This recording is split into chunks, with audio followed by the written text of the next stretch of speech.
नमस्कार दोस्तों, स्वागत है आपका हमारे इस चैनल पर। पिछले कई वीडियो से ऋण पे चर्चा करते करते बृहस्पति से शुरुआत की और राहु तक पहुँचे। ठीक उसी तरह से आज हम केतु महाराज के ऋण पर विस्तार से जानेंगे, बात करेंगे कि क्या लिखा है पंडित श्री रूपचंद जोशी जी ने।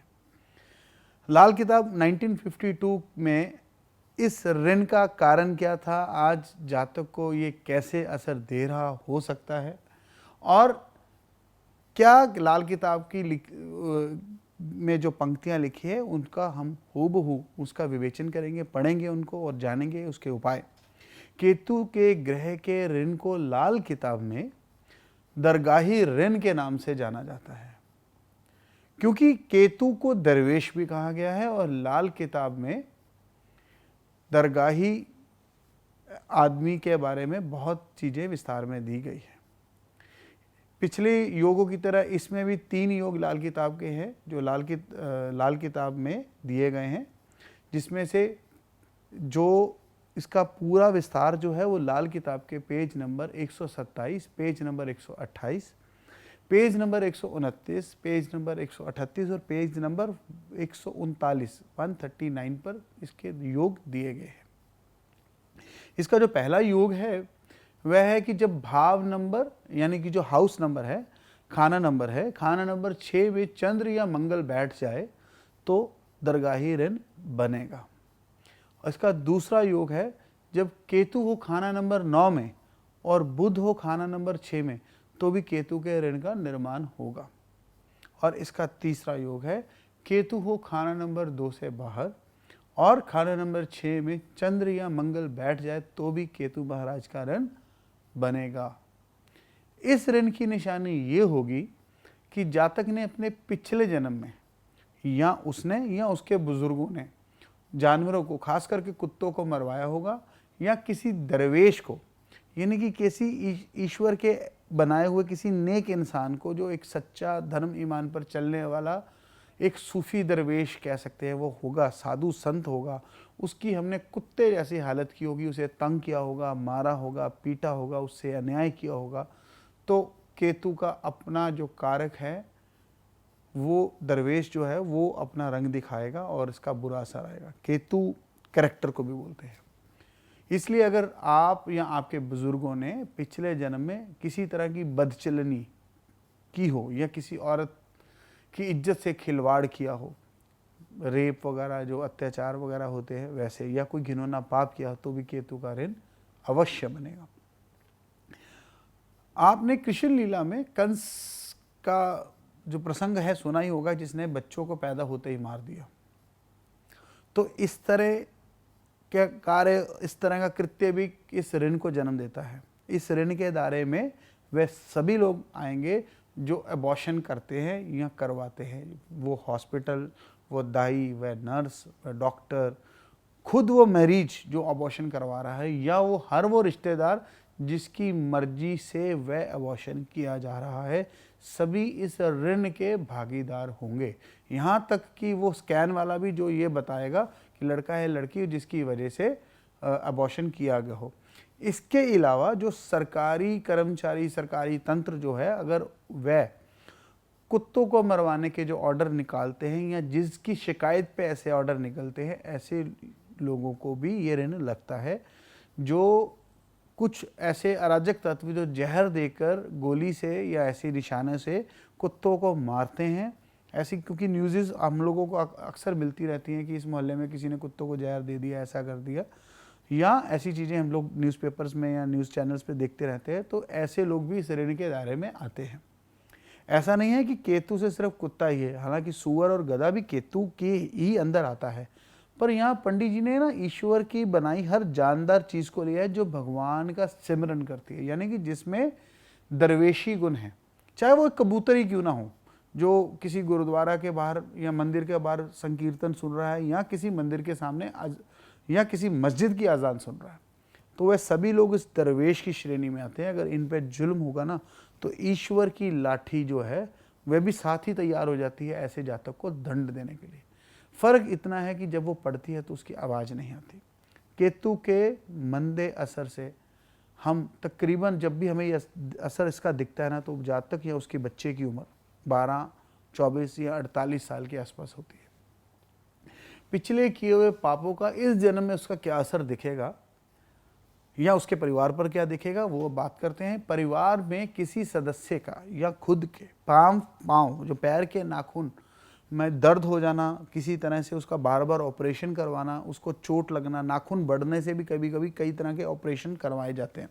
तो पैरों की किसी भी तरह की तकलीफ़, नाखून की तकलीफ़, टखनों की तकलीफ़, एड़ियों की दर्द की तकलीफ़, नसों की पाँव के नसों की तकलीफ़, ऐसी कोई भी जो तकलीफ़ होती है, ये सारे जो दर्द, भयानक दर्द है, इन सबका इसका केतु के ऋण के साथ कनेक्शन है। कान के जो गंभीर रोग हैं, या कान से ना सुनना, या कान में किसी तरह की पस पड़ जाना या परेशानी होना, या लंबी गंभीर बीमारी होनी, केतु के ऋण दर्शाती है। यूरिन के साथ, पेशाब के साथ रिलेटेड किडनी संबंधित रोग, जोड़ों के दर्द, या ऐसी जितनी बीमारियां जो नाभि के नीचे होती हैं, ये सब केतु की ऋण की वजह से होती है। छोटी उम्र में कैसे कई लोगों को आर्थराइटिस, गठिया, ऐसे जो प्रॉब्लम्स आती हैं, वह भी इस ऋण की एक निशानी दर्शाती है।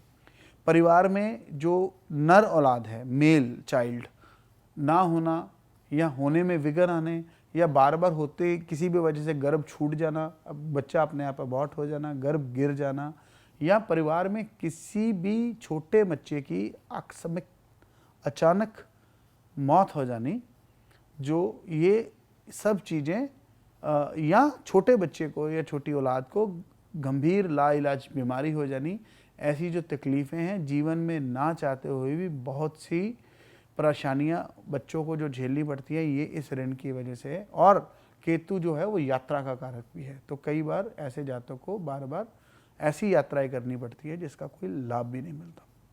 तो दोस्तों, अब पढ़ते हैं लाल किताब के अंदर क्या लिखा है। बिल्कुल हूबहू हम पढ़ के सुनाते भी हैं, हो सकेगा तो इसकी व्याख्या करने की भी मैं कोशिश करूंगा, जितनी मेरे भगवान ने बुद्धि दी है।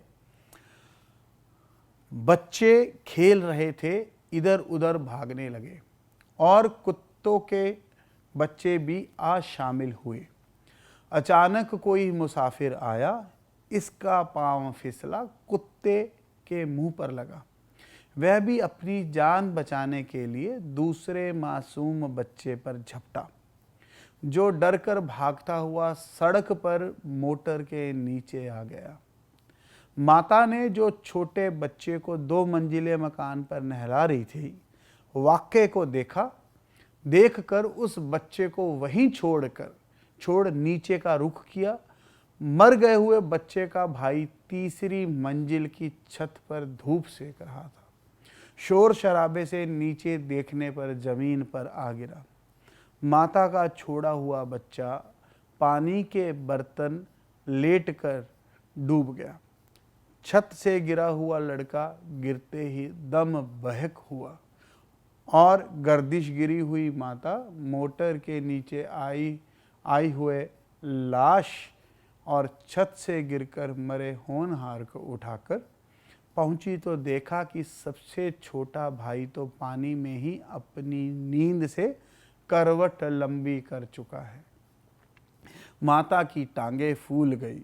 किसी की सलाह मशवरा काम नहीं देता, कान आवाज नहीं सुनते, और उस बेचारी की रीढ़ की हड्डी बगैर किसी के मारे खुद ब खुद टूट रही है। अभी 3 थे, अभी 1 भी नहीं रहा। किसको कहे किसने मार दिए, और क्यों और कब मार दिए।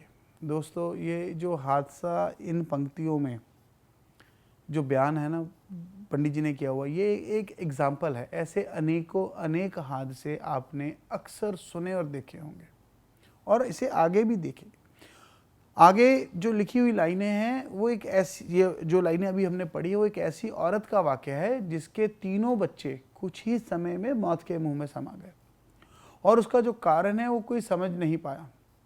ऐसा होता है कुदरत का कहर। दोस्तों, मैंने कल की जो न्यूज़पेपर में पढ़ा, अभी जो मैं कल ही न्यूज़पेपर पढ़ रहा था, कि एक भाई नहर में डूबने लगा, तो दूसरे ने उसके बचाने के लिए उसके पीछे उसको पकड़ने के लिए छलांग लगा दी, और वो बेचारे दोनों मर गए। एक ऐसी ही खबर कुछ साल पहले मेरे पड़ोस में आई थी कि 5 जिगरी दोस्त शाम को पार्टी करने के लिए घर से निकले एक ही कार में, और उस कार को ट्रक ने टक्कर मार दी और मौके पे बेचारे सभी मर गए।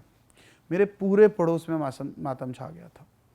एक ऐसा हादसा मेरे ससुराल में हुआ लगभग 30 साल पहले, जब मिलिटेंसी का दौर था, जिसमें एक भाई जो लॉ की फाइनल ईयर की पढ़ाई कर रहा था, वह बाहर अपने दोस्तों के साथ कुछ गप्पे लड़ा रहा था।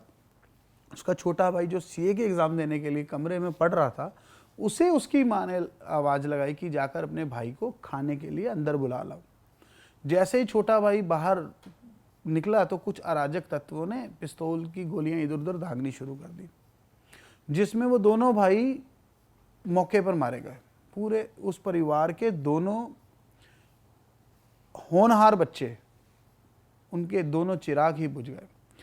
जब ग्रह सजा देते हैं ना दोस्तों, तो वह नियति का इंसाफ करते हैं, वह उस समय किसी पे तरस नहीं खाते। चलिए आगे बढ़ते हैं। खानदान में किसी के तो नर औलाद हुई ही नहीं, किसी के होकर मरती गई, और किसी की चलने फिरने के वक्त पर पहुंची तो टांगों से नकारा होती गई।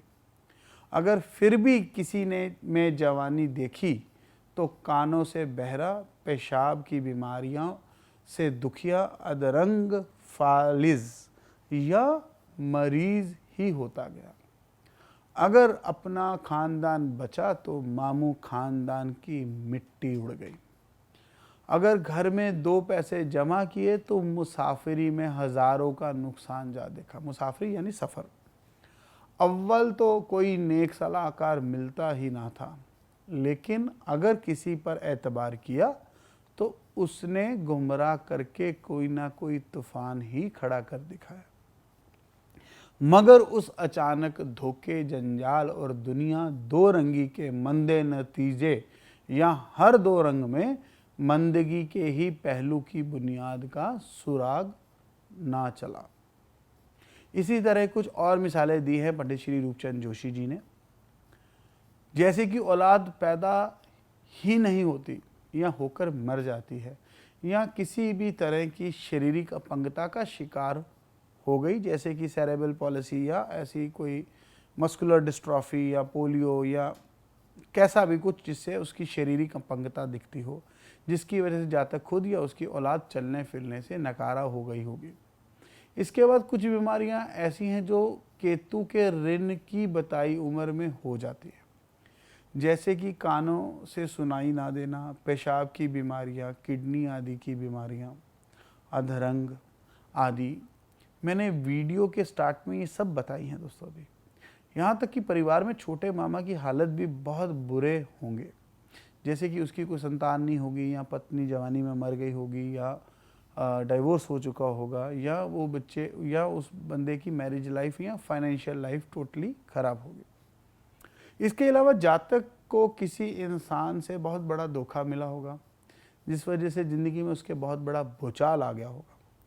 इस 2 रंगी दुनिया के रंग और उसके मंदे नतीजों को बहुत खूबसूरती से बयान किया है पंडित जी ने। इस केतु के ऋण में, अभी केतु के ऋण का उपाय क्या होगा?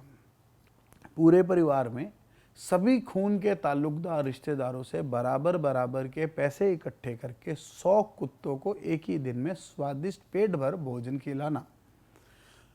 अब लाल किताब में इस ऋण से छुटकारा पाने के लिए केवल कुत्तों को ही, जो क्योंकि कुत्ते जो है वो केतु की कारक आशा ही बताया गया है। हालांकि केतु के और भी जानवर या रिश्तेदार है जो कारक वस्तुएं हैं, पर यहाँ सिर्फ कुत्तों के लिए बोला गया है। एक और उपाय का जिक्र है, वह है कि विधवा औरत का आशीर्वाद लेना। वह भी केतु के ऋण के उपाय में शामिल पंडित जी ने किया है। खानदानी घर के अंदर जब दाखिल होने से समय आप जब बाहर रुक जाए और मुंह मकान की तरफ हो, और लेफ्ट हैंड में कोई ऐसी 1 या 2 घर या 4 घर छोड़कर विधवा या बेवा रहती होगी जो जवानी में विधवा हो चुकी हो, ऐसी विधवा औरत का आशीर्वाद लेना आपको केतु के ऋण के मंदे असर से बचाएगा। परंतु याद रहे दोस्तों, ऋण के जो उपाय है वो बिना किसी लाल किताब के जानकार के से परामर्श किए बिना नहीं करने चाहिए। और ये उपाय जो ऋण के होते हैं, जो पितृ ऋण के सभी उपाय हैं, वो 43 दिन के नहीं होते, बल्कि वो 43 हफ्तों के उपाय होते हैं। और आखिर में दोस्तों एक बात और, किसी भी एक कुंडली को देखकर आप अपने मन में इस तरह का कोई वहम मत पालिए कि हाँ ऐसा बोला गया तो ये ऋण मेरी कुंडली में मुझे दिख रहा है। आपको किसी भी ऋण का निर्धारण करने के लिए कई तरह की कुंडलियों, परिवार के रिश्तेदारों की, खून के रिश्तेदारों की कुंडलियां देखकर एक अच्छा ज्योतिष या अच्छा लाल किताब का जानकार आपकी इसमें मदद कर सकता है। आपको उसकी सहायता लेनी चाहिए, वरना बिना परामर्श के किए गए उपाय आपको नुकसान दे सकते हैं। आशा करता हूँ आपको मेरी ये वीडियो पसंद आएगी। जल्दी ही मिलेंगे कुछ नया लेकर, तब तक के लिए धन्यवाद।